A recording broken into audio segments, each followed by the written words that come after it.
साधना के अनुभव 20वां अध्याय पृष्ठ क्रमांक 397 से पृष्ठ क्रमांक 399। चूँकि धारणा वाला बुरे मार्ग पर भी भटक सकता है, बुरे कर्मों में भी फंस सकता है, इसलिए इसके सिद्ध होने तक और उसके पश्चात कुछ समय तक गुरु की निगरानी की बहुत ज़रूरत होती है। वह उसे गिरने से बचाता है, उसकी शक्तियों की रक्षा करता है और उसे ऊपर ही खींचे रखता है। अधोमुख होना ही पतित होना है। इससे शक्तियों का प्रभाव नीचे को बहने लगता है, जो आसुरी कर्म करता हुआ प्राणी को दुख सागर में पटक देता है।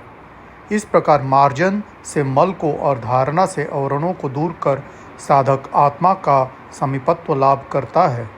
शास्त्रों ने एक और भी वस्तु इन दोनों के अतिरिक्त बतलाई है, जिसका नाम विक्षेप रखा है, परंतु यह कोई विशेष विघ्न नहीं है।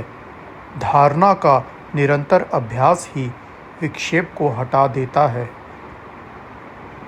आवरण व मल जितने साफ होते जाते हैं, उतनी ही उसके चैतन्य की झलक मिलने लगती है।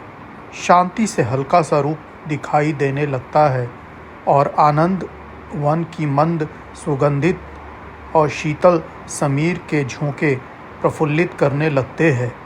इसी से साधकों की आध्यात्मिक उन्नति व अवनति का पता लगता है।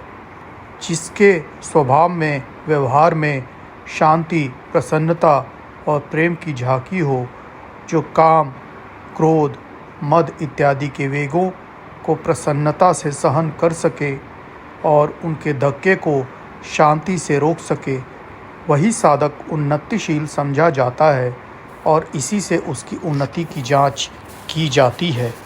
कुंडलिनी शक्ति। आदि शक्ति की धार रचना करने के लिए अपने भंडार से नीचे उतरी और कारण व सूक्ष्म जगत में अनेकों अपने मंडल बनाती हुई वहाँ रुकती हुई स्थूल में आके ठहर गई।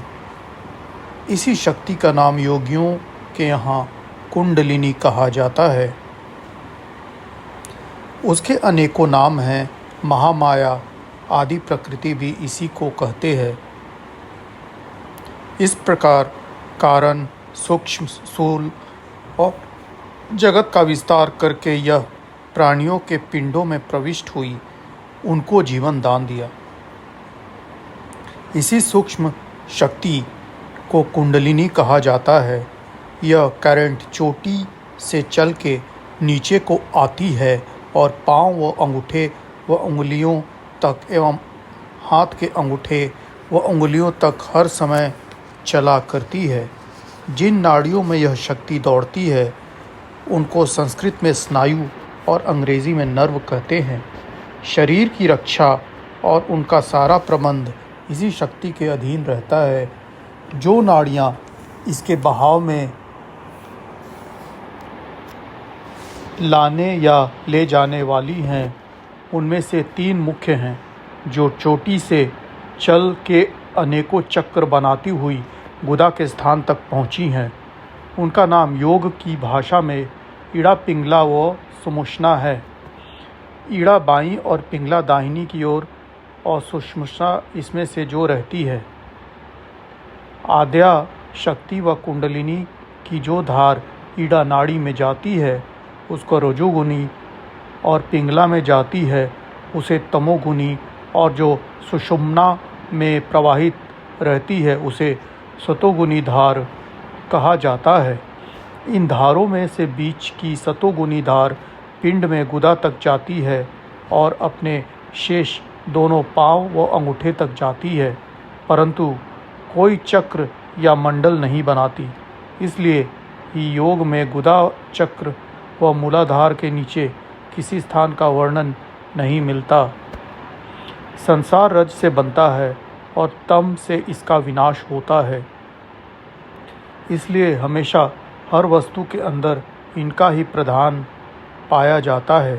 प्राणी भी रजोगुनी व तमोगुनी ही अधिक देखने में आते हैं।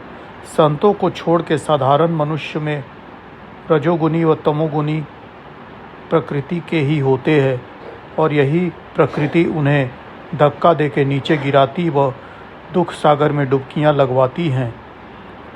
सतोगुण में रहता है, उसका नाश सर्वथा नहीं हो जाता, पर उसका प्रभाव इतना धीमा बहता है जो न होने के बराबर है।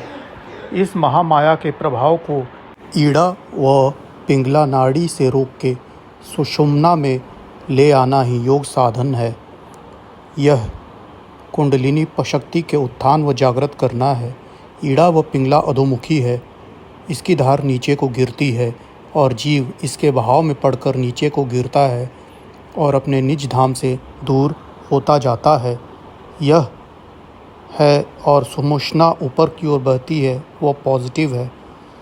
सुषुम्ना में शक्ति व संचालन होते ही प्राण, मन, बुद्धि और जीव ऊपर उठने लगते हैं। उन सब में सतोगुनी प्रभाव छा जाता है और बिना उद्योग के ही आत्मदेश की ओर खींचने लगते हैं। जीव व जीव की संपूर्ण इंद्रियों में उदासीनता व वैराग्य का राज्य स्थापित होने लगता है। जीव को एक ही हल्की सी आनंद की किरण के दर्शन होने लगते हैं और वह मस्ती में झूमता हुआ प्रसन्न रहता है। शास्त्र कहता है कि सतोगुणी परमात्मा के मिलने का द्वार है। सतोगुण ही उनके द्वार की कुंजी है। सतोगुण की टक्कर से उसके पट खुलते हैं और दर्शन होते हैं।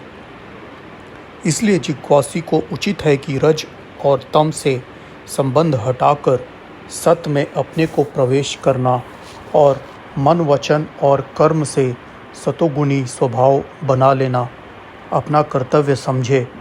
आगे सत से भी अपने को बढ़ाकर त्रिगुणातीत अवस्था को प्राप्त कर लेना कल्याण का पथ है। यह चौथा पद है। इसके भी परे एक पंचम स्थान है। यहाँ पहुंचकर असली दर्शन मिलता है, पूर्ण ज्ञान होता है और जीव ब्रह्मनिष्ठ हो हमेशा के लिए शांति की गोद में खेलता है। यही उसका अंतिम ध्येय है। यही आदर्श वो आइडियल है कि जिसके आगे और कुछ नहीं है। वहाँ पहुंचकर माया का मंडल समाप्त हो जाता है। जीव की बेड़ियाँ कट जाती हैं और वह स्वेच्छाचारी व स्वतंत्र बन आनंदपूर्वक विचरने का अधिकार प्राप्त कर लेता है। यही उसकी मोक्ष है और यही उसका अंतिम स्थान है। शास्त्रों से संभव है साजुम्य मुक्ति इसी को कहा हो। इस प्रकार चाहे कैसे भी हो अपने अंदर सतोगुण वर्तमान कर लेना चाहिए। इसकी प्रधानता आते ही प्राण सुषुम्ना में प्रविष्ट हो कुंडलिनी को खींचने लगता है। वह ऊपर को उठ जाती है और ऊर्ध्वगमन करने लगती है। यहाँ कुंडलिनी जब उत्थान करती है तब वह अपने उन मंडलों में भी कि जहाँ उतरने के समय ठहरी हुई थी, नीचे गई थी, कुछ देर रुकती हुई ऊंचे को चला करती है।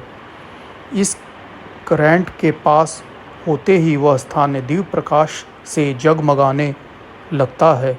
वहाँ जिन शक्तियों को काम करने के लिए विविधता रखा था वह सब करंट मिलने से अपना अपना काम करने लगती है। इसी को चक्र भेदना व शक्ति जागृत करना कहते हैं। यह चक्र वेदन, शक्ति जागरण अथवा कुंडलिनी उत्थान प्रत्येक साधन से होता है, चाहे वह योग मार्ग हो, चाहे उपासना या भक्ति मार्ग हो और चाहे ज्ञान व प्रेम मार्ग हो।